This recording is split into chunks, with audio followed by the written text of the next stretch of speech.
Provérbios 23, 7. Na parte A desse versículo aqui, a base do pensamento. Assim como a sua alma te vê, assim você é. Esse versículo aqui é o primeiro versículo que eu quero trazer como evidência para você aqui. A Bíblia, ela está afirmando, assim como você pensa na sua alma, assim você é. É a primeira parte desse versículo. Olha que impressionante isso. Tudo aquilo que foi construído em você, tudo aquilo que foi construído dentro do seu cérebro, dentro da sua mente, o seu comportamento, é parte de você. O seu comportamento é parte. A origem são os seus pensamentos. Ele é construído dentro de você, da sua linha neural, e consegue fazer com que você tenha comportamentos de acordo com o que você pensa. Isso é muito importante porque muitas vezes a gente quer algo, mas ele não está bem construído dentro de nós e a gente acaba praticando outras coisas. E tem o resultado daquilo que a gente praticou, não daquilo que a gente queria. Por quê? Porque nós estamos alicerçados em pensamentos que foram colocados em nós, que foram enxertados em nós, ou foi por um forte impacto emocional que gerou isso em nós. E esses são os mecanismos que você precisa entender hoje para você saber como lidar com isso. Você vai ter que descobrir, eu vou te dar algumas formas de você fazer isso, por que você tem tais comportamentos e os resultados que você está tendo, onde é a origem, qual o pensamento que eu tenho. E da mesma maneira, do mesmo jeito que foi colocado esses pensamentos, eles podem ser renovados, eles podem ser transformados. Da mesma maneira com que esses pensamentos viraram raiz. Eu não vou te dar todo o planejamento aqui de uma aula de neurociência, mas nós temos o córtex central, onde tem um pensamento, né? E nós temos um outro mecanismo aqui, que é o sistema límbico. Ele é responsável pelas emoções, pelas respostas, sobrevivência, ok? Então, ele fica armazenado. Imagina se você visse todas as coisas e armazenasse no seu cérebro. Ele armazena aquilo que é mais importante, ou tem um forte impacto emocional. Por exemplo, ver o seu pai batendo na sua mãe, se você passou por isso. Lá na frente você vai ter uma rejeição com homens ou com a figura masculina. Você vai ter reservas quanto à autoridade. E assim vai.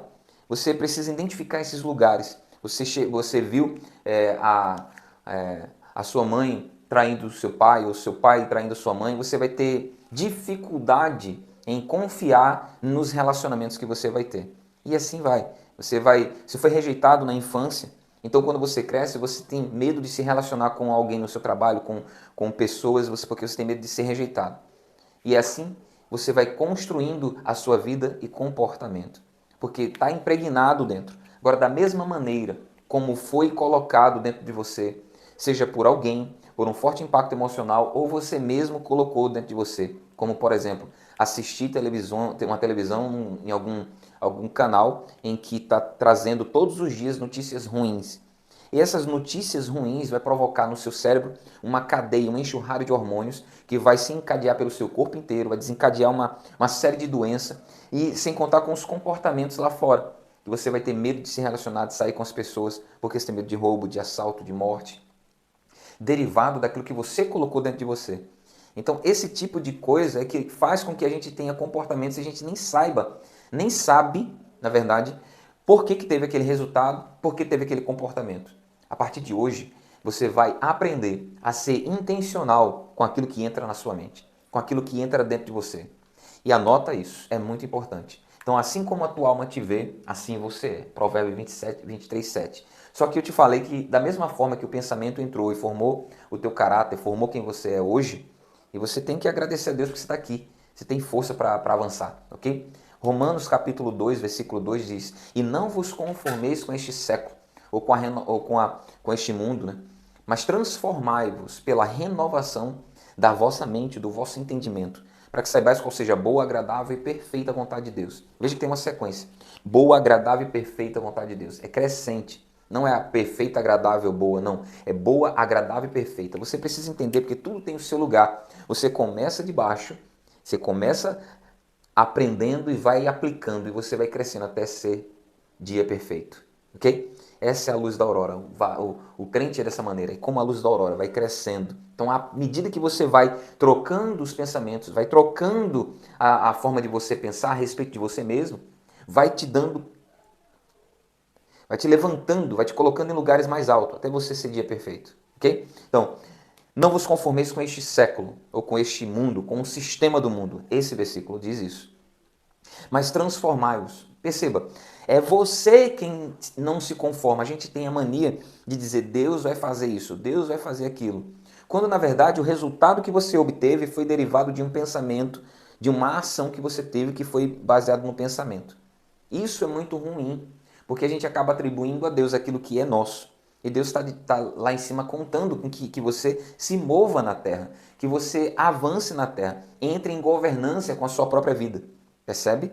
Então, esse versículo diz, e não vos conformeis com este século, mas transformai-vos. Ele diz, você tem que ter uma disponibilidade mental, você tem que ter uma disponibilidade de se mover. Não vos conformeis e transformeis o vosso entendimento pela renovação. E a gente está fazendo isso aqui hoje. Você está renovando a sua mente, aumentando o potencial, aumentando a crença, aumentando o pensamento, indo para um outro nível, para que você possa agir de uma forma mais massiva naquilo que você quer. Não adianta a gente traçar objetivos, não adianta traçar os lugares onde a gente quer chegar, onde você quer traçar, se você não tem esse autoconhecimento. Não sabe de onde você veio, não sabe onde você está, como você sabe para onde você quer ir. É por isso que você não está tendo o resultado que você quer, ok? Então, e não vos conformeis com este século, é você quem faz isso. E ele te capacita para isso, ele está do seu lado para isso, ok? Está dentro de você e do seu lado, ok? Não vos conformeis com este século, mas transformai-vos pela renovação da vossa mente e do vosso entendimento. Então aí sim você vai saber qual é a boa, agradável e perfeita vontade de Deus para a sua vida, para aquilo que Ele determinou para você, ok? Então eu gosto do Salmo 139, tem um versículo que ele diz assim, e antes, uniforme ainda, no ventre da minha mãe, Ele já tinha traçado os meus dias. A questão é que eu traço os meus e Ele traçou os meus e eu não quero isso. Olha que louco isso. Eu traço meu próprio destino, sendo que Ele tem um rumo para mim. Só que para saber desse lugar eu preciso me posicionar, desejar, avançar e crescer. E a gente vai saber quais são os planos de Deus, o propósito de Deus para a nossa vida quando a gente entende isso. Propósitos e identidade. Primeiro você ativa a sua identidade, depois vem o propósito. E o que a gente está fazendo aqui é ativando a identidade, para você então descobrir qual é o seu propósito. E a gente vai saber disso. Fique aqui, não saia. Anota tudo isso. Pausa, volta. Se você não entendeu, volta de novo, anota, escreve.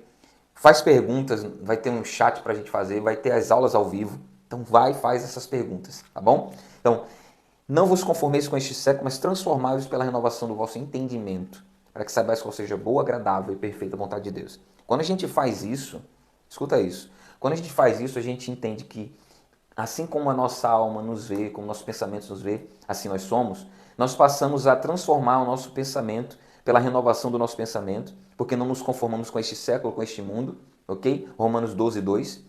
E nós vamos agora para Romanos 5, 17. Romanos 5, 17.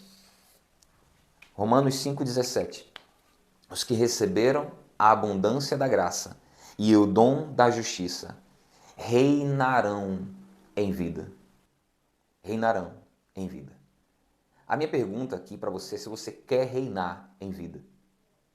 E você está aqui para isso, para você melhorar o teu comportamento. Muitas vezes você está aqui e você está amargurado com alguém, você está triste com alguém, você prejudicou a vida de alguém, ou você acha que as pessoas não vão te perdoar, ou você teve um trauma tão avassalador no seu passado que você acredita que nunca mais vai ser feliz. O que na verdade você precisa se posicionar no tempo que se chama hoje. Deixa eu te dizer uma coisa muito importante aqui. Nós temos que ocupar, e você vai aprender ao longo desse curso, desse treinamento aqui, que nós devemos nos preocupar 10% no passado. Nosso pensamento tem que estar apenas 10% lá. Só para título de informação. Porque nós não podemos esquecer do nosso passado. Nós podemos deixá-lo no passado. Deixando as coisas que para trás ficam. Avanço para as futuras. É 10% aqui. Tá? 10%. Deixa eu te dizer mais, 20% é em planejamento, é em estruturamento de sonho. 20% é em planejamento, organização para o futuro. E 70% é agora, é aqui, é eu e você aqui, nesse exato momento. Você nunca vai construir nada olhando no seu passado, vivendo 50% lá, 70% lá. Tem gente que vive até 100% no passado ou no futuro. Não, você não vai construir nada e é por isso que você não consegue avançar. Você vai ter que aprender a se reinventar, vai ter que aprender a deixar as coisas no passado, os erros que você cometeu, os erros que as pessoas cometeram com você e cuidar para que isso não se repita mais hoje e nem no futuro. Apenas isso. Construindo um novo pensamento, uma nova estrutura. É assim que você e eu reinaremos em vida. Os que receberam a abundância da graça. Graça é um favor imerecido, como nós conhecemos. Mas eu enxergo graça lá quando Paulo fala que ele orou a Deus 3 vezes para que aquele espírito maligno saísse dele e Deus disse, a minha graça te basta. E o espírito não foi retirado, mas a graça de Deus capacitou Paulo a produzir um resultado favorável quando ele não poderia produzir. E aí ele estava reinando em vida. É assim que funciona. Você imagine Paulo entrando numa sinagoga, num ambiente em que ele mandou matar o pai de um menino que estava lá, ou mandou matar a esposa de um marido que estava lá naquele momento, ele tinha que pregar naquele lugar, deixando as coisas que para trás ficam, avanço para as futuras. Imagine isso. Você entende ou não?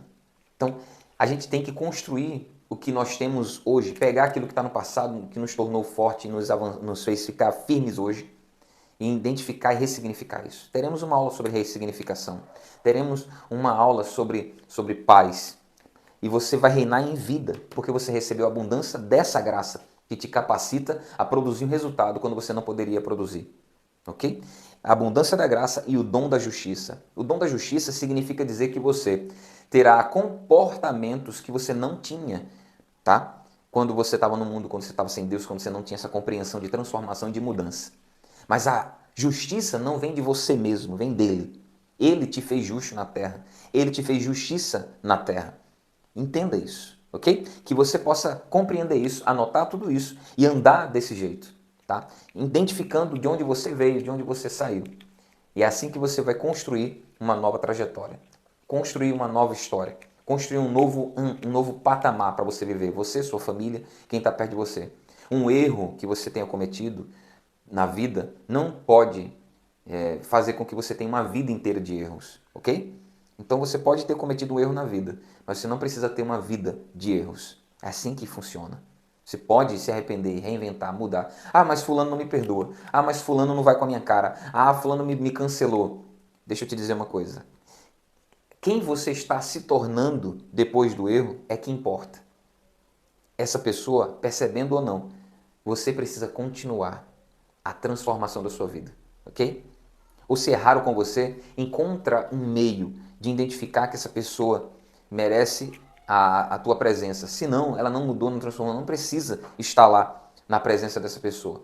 Mas você precisa do perdão. Você precisa perdoar essa pessoa. Para de carregar essa pessoa nas suas costas. Para de replicar todos os dias o mesmo feito que essa pessoa causou na sua vida. Fez há 10 anos atrás, há 5 anos atrás, há 1 ano atrás, uma semana, há 20 anos, e você vive todos os dias a mesma afronta, o mesmo episódio em você. Você não merece isso. É injusto para você. Então você tem que se livrar disso. E só se livra quando você libera. Perdão para alguém não quer dizer que você absolveu ela da culpa dela. É isso, ela com Deus, ok? Mas significa dizer que você está livre dessa pessoa e pode avançar, pode crescer, pode não mais responder a esse ambiente. Vamos falar nisso um pouco mais à frente, mas quero que você entenda. Reinar em vida começa nos seus pensamentos, na transformação deles, e aí você começa a reinar em vida.